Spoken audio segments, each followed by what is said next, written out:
May i-share ako sa inyo. Yung i-share ko sobrang grabe. As in talaga. Alam nyo kung bakit? Pansinin nyo. Bebe to ha, i-back in nyo. I-research nyo yung pinaka-profile ko dyan. Double check mo yung profile ko dyan. Pansinin mo yung mga videos ko. Tingnan mo mabuti yung kilay ko. Ang nipis-nipis na.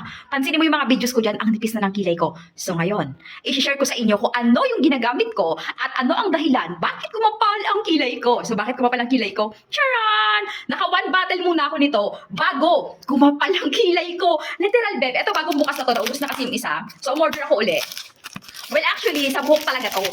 Beb, dito, kung gusto mong kumapal, gumanda yung hair mo, ayan mga beb ko, goods na goods to, pambuhok talaga siya, pambuhok, pang hair yan. Pero ako gusto ko kasi lagi sa kilay, para maiba naman. O, di ba? Nako, kailangan natin mag-experiment, dual purpose to mga pangga ko. Ayan, pwede siya sa buhok. Ito yung pinaka, yan. Sa buhok talaga to siya. Pero ako, beb, gusto kong maiba, lalagay ko sa kilay ko yan. Ayan yan siya. Para siyang oil. Ang pinaka-technique kasi nito, ito mga pangga ko. Ayan, complete inclusion siya.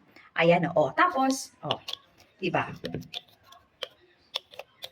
Or ganyan na lang siya. Pero ako ito na lang, hindi ko na ginagamit yon. Paglalagyan ko ng small amount, oil to mga pangga. Ayan oil. Very oil na oil.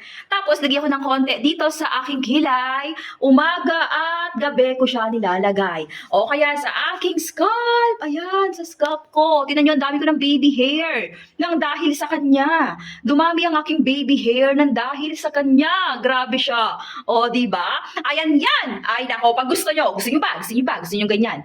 Lalagyan ko ng link din sa baba. Diyan ka lang mag-check out. Diyan lang. Huwag na kung saan-saan. Diyan lang. Para ganito yung marireceive mo. Okay?